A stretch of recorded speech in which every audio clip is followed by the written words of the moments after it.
film, là, qui est en fait, depuis 5 ans, le film de Noël, est devenu un rendez-vous. Il a été vu, celui-là, par plus de 23 millions de personnes.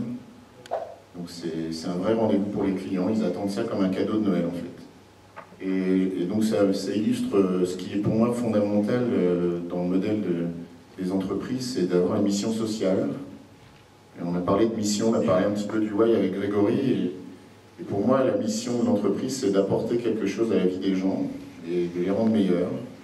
C'est d'ailleurs la mission de tout le monde, en fait, de chaque être humain. Et c'est comme ça qu'on peut faire évoluer les choses. Et c'est comme ça qu'on aura des clients fidèles. Alors, être fidèle, finalement, c'est partager ses préférences. Donc c'est ce que je vous montre ici. Et le digital, ça nous a montré à quel point les gens aiment partager leurs expériences, leur vie. On a parlé tout à l'heure de Snapchat pour les plus jeunes. Mais nous aussi, on le fait. On est sur YouTube, on like, on partage et on commente. Et bien sûr, en live tweet, vous avez vu l'efficacité que vous avez pour partager ce que vous aimez. Alors ici, je voulais vous montrer des chiffres, parce qu'en fait, moi, je parle que de l'humain et j'aime les gens, finalement. D'ailleurs, j'ai oublié de vous dire que je vous aime. Non, mais je vais vous le redire encore après. Et j'aime bien ce petit graphique qui est sorti, c'est une étude de l'année dernière, je crois. Et vous voyez qu'en fait, quand on demande aux consommateurs qu'est-ce que ça veut dire la fidélité, c'est pas du tout des choses bizarres qui ressortent. Finalement, c'est recommander cette marque autour de vous. C'est-à-dire que quand vous demandez aux gens en France pourquoi ils sont fidèles d'une marque, parce qu'ils aiment bien la recommander autour d'eux. Et pourquoi ils le font? Parce que c'est leur mission sociale. Leur mission, c'est d'aider les autres à savoir ce qu'ils devraient acheter. Et donc, quand on recommande une marque, c'est pour aider quelqu'un. Donc, on voit qu'on boucle là, si on a la même mission que ses clients, finalement, on va comprendre comment eux deviennent des clients fidèles. Alors, c'est même pas acheter toujours la marque en premier. Donc là, tous les modèles qui ont été construits depuis une trentaine d'années sur le fait qu'on doit réacheter, donner 10% aux clients qui réachètent, sont dans l'erreur absolue, puisque c'est pas du tout ce que nous voulons faire. Alors ça continue aussi de se propager à travers la conversation. On a dit hier que ça fait une quinzaine d'années qu'on sait qu'une marque est une conversation, enfin une somme de conversations. Et alors on dit bien sûr que le digital est important, on est là pour ça.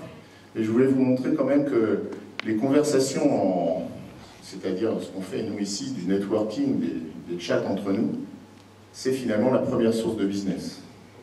Et depuis 25 ans, je fais du marketing, j'ai encore jamais rencontré une entreprise qui m'ait dit quelque chose de différent. C'est-à-dire toutes les entreprises, leur première source de business, c'est finalement bouche à oreille. Et bouche à oreille physique. Alors bouche à oreille digitale aussi, bien sûr, maintenant. Ça monte. Mais je vous rappelle qu'on est à moins de 10% des conversations qui sont sur le digital. Les 90 autres %, c'est des conversations entre humains. Les yeux dans les yeux, enfin, voilà, c'est ce qu'on essaye de faire aussi sur ce sommet. Alors maintenant, je vous montre finalement ce qu'est la fidélité pour une marque et ce que vous devez faire, vous qui gérez des entreprises et qui avez des clients, qu'ils soient d'ailleurs B2B ou B2C, c'est les emmener dans leur zone de confort. C'est créer une zone de confort, et c'est ça qui nous intéresse. Tous les clients, tous les business, l'objectif de la marque, c'est créer une zone de confort. Alors je vous donne les 4 dimensions de la zone de confort. On vient de parler d'argent, donc je ne vais pas revenir là-dessus. Puis en fait, pour moi, ce n'est pas tellement l'argent. Si je parle du client, ce qui l'intéresse, c'est les efforts qu'on fait pour lui, qu'il valorise. Finalement, quand il achète un produit chez vous, c'est parce qu'il a valorisé les efforts que vous avez fait pour lui. Ce n'est pas tellement pour les produits, en fait. On parle depuis un moment d'acheter une expérience, d'acheter une offre, etc. Finalement, ça ne veut pas dire grand-chose. Ça veut dire quels sont les efforts. Qu'est-ce que tu vas changer dans ma vie? Quels sont les efforts que tu fais pour moi? Et sur les 3 autres dimensions, dont je vais évidemment en parler, dont je vous ai dit que je vous aimais, donc je vous le redis une deuxième fois. Donc on va parler d'amour, bien sûr, on va parler du temps, on va parler de l'espace. Et si on sait gérer ces 4 dimensions-là, on va potentiellement créer cette zone de confort. Alors vous aurez remarqué, pareil, si on prend un exemple simple, c'est-à-dire celui de cet événement auquel vous participez, on a beaucoup travaillé sur ça. On a parlé de bienveillance, pas me casser la figure. On a parlé de bienveillance, et en fait, c'est d'abord de l'amour ici qu'on a voulu vous transmettre. Et puis, j'en profite pour dire, je ne sais pas s'il est dans la salle, mais que c'est une valeur qu'on partage beaucoup avec Xavier. Donc, on doit se dire qu'on s'aime à peu près une fois par semaine, dans nos conversations, bien sûr. Et puis, on a beaucoup, bien sûr, passé du temps, et on espère que vous avez passé un temps agréable avec nous. Et on a travaillé aussi dans la dimension de l'espace, à la fois cette salle, à la fois les endroits où on s'est rencontrés. Donc on a travaillé sur ça pour que ça devienne une zone de confort. Et bien sûr, notre ambition, notre objectif, c'est que vous soyez fidèles au sommet du digital. Alors pour aimer, en fait, il faut se surpasser. Voilà, donc il faut en faire plus. Hein. Il faut monter sur scène, il faut danser sur un dance floor comme hier. Il faut se prendre en photo avec des trucs un peu délirants. Bref, il faut être autre chose, il faut aller plus loin. Et une marque devrait se surpasser continuellement, provoquer de la surprise et faire des choses que ses clients n'attendaient pas. Et là, je fais référence à Henri, que j'aime aussi, Henri, tu le sais. Donc c'est la sérendipité, finalement. Aimer quelqu'un, c'est aussi le surprendre, c'est aussi aller plus loin que ce qu'il attend. C'est give more, get more, c'est en donner plus. Donc c'est vraiment pour la marque un enjeu crucial. On est en train de perdre des marques qui n'ont pas compris que leur objectif c'était d'en donner davantage. Alors on parle du temps et j'aime bien ce philosophe qui m'inspire. Et en fait le temps c'est quelque chose qui n'existe pas dans la dimension de la relation fidèle. Finalement, qu'est-ce que ça veut dire être fidèle? Est-ce qu'on pourrait être fidèle pour 1 an, pour 2 ans? Alors tous ceux qui ont travaillé sur des contrats avec des engagements de 24 mois, etc., ont ruiné leur marque, en fait, pour moi, et la relation affective qu'ils avaient avec elle. Puisqu'en fait, le temps, ça n'existe pas quand on aime quelqu'un. Finalement, le temps est une notion totalement individuelle, arbitraire, qui nous aide à savoir qu'aujourd'hui, on est mercredi, mais en dehors de ça, ça n'a pas d'importance dans la relation affective. D'ailleurs, quand on aime quelqu'un, finalement, le temps va beaucoup plus vite. Et on est perdu dans les notions du temps. Je vais vous montrer ce que c'est que le temps dans un instant. Et puis, l'autre dimension qui m'est évidemment très chère, c'est l'humain, c'est la personne. Et pour moi, finalement, nous sommes chacun d'entre nous en perpétuel voyage, de nous à nous, c'est-à-dire comment allons-nous devenir meilleurs, comment allons-nous progresser, et non pas devenir forcément des modèles mathématiques. Je sais qu'on pourrait avoir des algorithmes en nous, mais moi, ce qui m'intéresse, c'est plutôt qu'on ait des émotions, et je remercie Séverine d'avoir parlé du passage du mental au cœur. J'espère qu'on va revenir vers, si c'est ça la révolution qu'on attend, c'est enfin laisser s'exprimer notre cœur. Et ça passe par les autres. Et c'est comme ça qu'en fait on progresse. Et je voulais vous remercier car en vous rencontrant ici, j'ai beaucoup appris, j'ai beaucoup progressé. Et c'est mon ambition de tous les jours, j'espère que c'est aussi la vôtre. Voilà, j'ai terminé. Just on time, parfait. Super, bravo. Alors maintenant, je vais vous montrer, si tu me permets, je vais vous montrer ce que c'est que la fidélité. Alors j'ai besoin de poser mon micro parce que c'est un peu compliqué. Attention, attention, attention. Si. Alors déjà, je commence par celui-là parce que ça fait 3 jours que je suis déguisé en Fusade. Merci Alexandre. Mais j'adore ta marque et en fait je suis déjà fidèle, voilà, ça y est. Je t'aime. Il a été conquis. Oh là là, qu'est-ce que c'est ça? Non, pas maintenant. Et alors je voulais vous montrer ça parce qu'on vient de parler d'argent et vous voyez en fait ça ce sont des marques qui ont compris ce que ça voulait dire avoir des fidèles. D'ailleurs leur logo, il se trouve là. C'est pas par hasard. Puis je n'ai pas fini, en fait, je vais montrer encore plus de fidélité. Et vous avez déjà vu le striptease de l'homme sandwich, hein? Combien d'épaisseur nous a-t-il? Maillot de Corcawa. Je comprends que tu avais chaud. Attention. C'est quand même la seule conf où il y a un mec qui se dessape sur scène. Voilà, alors là c'est dédicace à Jean-Philippe parce qu'on a parlé de musique hier soir. Et donc, tu vois sur moi, Jean-Philippe, je sais pas où tu es. Si... Il est là, Jean-Philippe. Yes.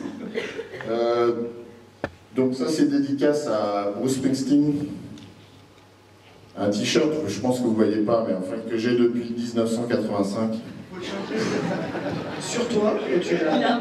Non, pas sur moi, non. Tu le laves de temps en temps? Non, je le lave plus.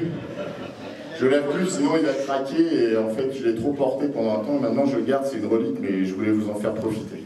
Voilà, pour moi, c'est ça la fidélité, parce que c'était un concert, enfin, c'était 2 concerts de suite que j'ai vécu en juin 85, à la Courneuve, avec un type qui a passé 4h30 sur scène, et qui était enfin, juste phénoménal.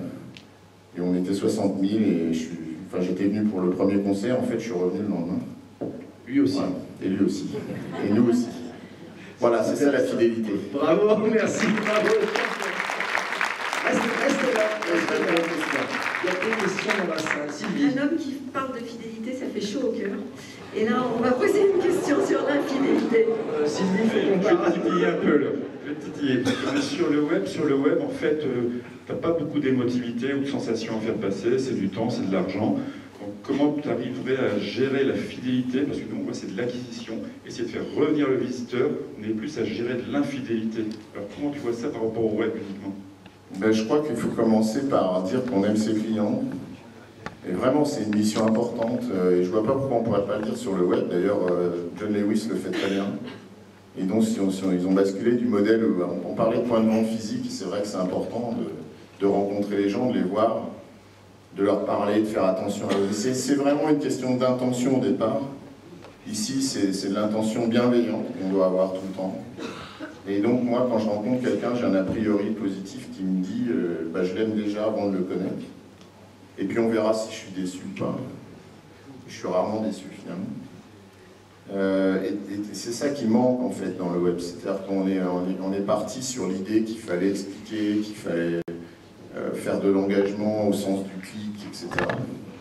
En fait, on devrait partir sur l'idée qu'on doit changer la vie des gens et leur apprendre quelque chose, les rendre meilleurs, et ça passe par avoir un a priori positif. Si tu veux, pour moi, même dans le modèle inbound marketing, on est trop dans l'observation de la transformation. Si tu veux, on est dans le taux de clic, on est dans le taux de transformation continuelle.